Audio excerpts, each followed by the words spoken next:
Today we are working on a 2012 Impala, which is the first year, I believe, of the LFX, which is a direct injection 3.6 liter V6, a dual overhead cam V6, the same motor as you'd find in the Camaro.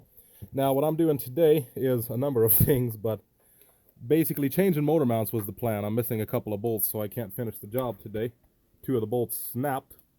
But anyway, to take the engine cover off is easy. As you see, I just took the cap off. You just twist that off, and then you pull up.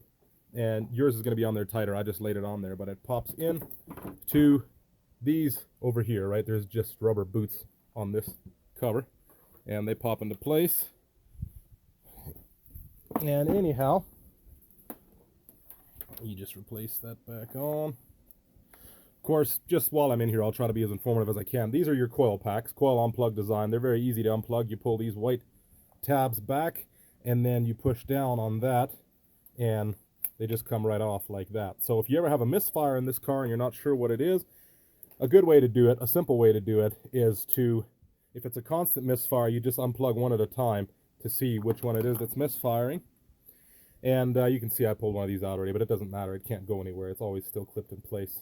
I would almost like to take all of them off. But anyhow, your transmission dipstick is down here. It does actually have a dipstick, which is kind of rare for these 6-speeds. But I try to stay on it. Don't mind the oil. You'll see quite a bit of grease on some parts. It looks clean under here, but underneath is kind of a mess. This car has got 350,000 miles on it, so that'll do that. Now your oil filter's down here. I try to run only the best. Some people say Fram is junk, but everything that I've seen so far says that Fram's full synthetic is actually a good filter. Another thing you'll notice is this is your exhaust pipe right here. There is no header. It is just a downpipe. The header, the exhaust manifold, is integrated into the head, actually, head casting. So all you have is a downpipe. Of course, here's your O2 sensor. It's fairly easy to get at. This here is your coolant temp sensor. It's very easy to change. Often these cars will get a message saying engine hot. Engine hot, AC off is the common message you'll see in the info center there, and the temperature gauge will be laying all the way at the bottom, and most of the time it's that sensor that's bad when they do that, or the thermostat, which I can't remember. I think this is a reverse flow system, which means that the thermostat housing is on this side, but I can't remember for sure. But anyhow, to the point here, I'm changing some motor mounts here. Here is what's left of my motor mount bracket. Now, it just sits in here like this. It goes, you would feed this one in from the bottom, and then I actually had to remove the oil filter. And then, of course, that shiny thing you see there underneath the oil filter, that is your heat shield for the motor mount itself. The old one is here. You can see it's all greasy and nasty.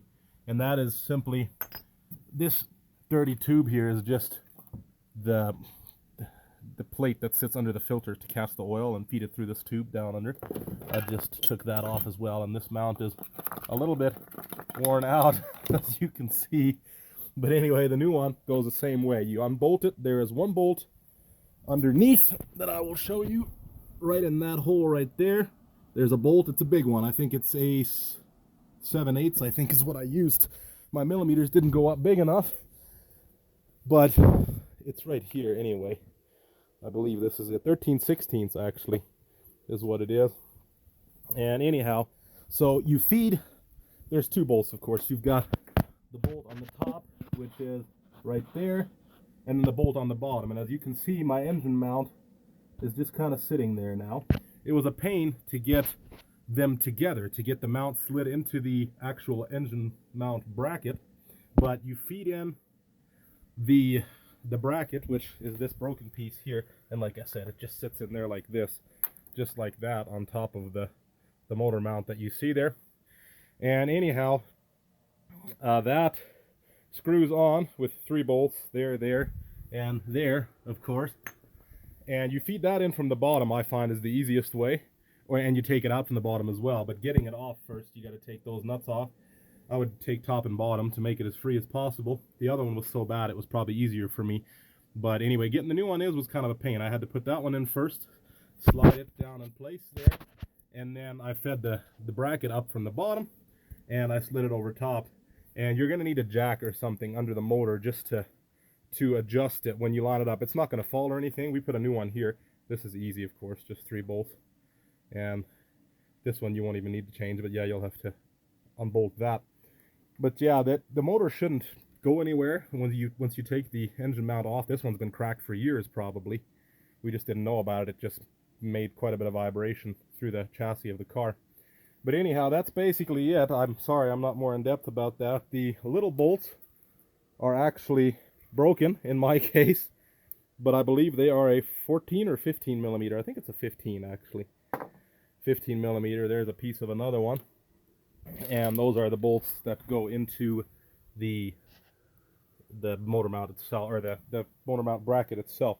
So it's not super hard to do, but like I said, you got to take the oil filter out. Just be careful and don't try to wrench the motor using its own strength. Don't start the motor with that filter off. I did that and now I made a horrible mess everywhere.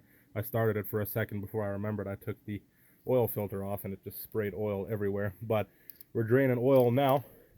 And yeah, I mean, other things while we're here, this is your mass airflow sensor. If you ever have hesitance or it seems to have as much throttle at half as it does at full, or it's kind of sluggish, your mass airflow sensor might be dirty. That's always where they are. I don't think I've ever had this one out, but I'm sure that's the mass airflow sensor there. To change the plugs on this car, it's actually not super hard. You do have to lift the intake manifold, and there is bolts all over there, and then 3 here. I think it's just 6 bolts. It might be 7. But yeah, like I said, you take those bolts out, and then you just lift the intake up. You don't even have to pull it off. You don't even have to take this off, I don't think. There might be one bracket in the back you gotta remove. But other than that, I just lifted it up, and I had just enough space using wobblers and extensions like this one here that allow you to wobble a little bit. They actually ended up making the job a little bit easier. And then, of course, like I said, you got this mount here. You've got that mount down there. And then you've got another transmission mount. I can't remember exactly where now, but I believe it is under there somewhere. I can't remember now. But anyhow, that's about all I can think of to show you guys today.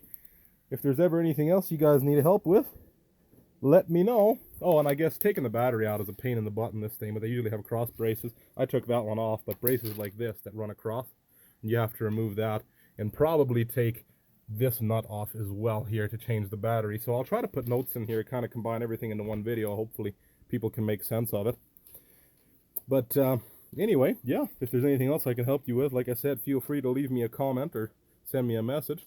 Just starting off with this YouTube thing, so hopefully I can help more people with as many vehicles as I have in here all the time. And if you do end up servicing the transmission, there is just a drain plug on the bottom. They call it a sealed unit. There isn't a filter that you can service. And they might even say you don't need to change the fluid, but you most definitely do. Any Dextron 6 should do the trick, but I run a full synthetic, just like that red jugs you see over there on the top. That is Valvoline Max Life, full synthetic ATF fluid. It's good for pretty much everything, even the Audi, I believe. But check the specs just to be sure if you're running anything else. But hope this helps somebody.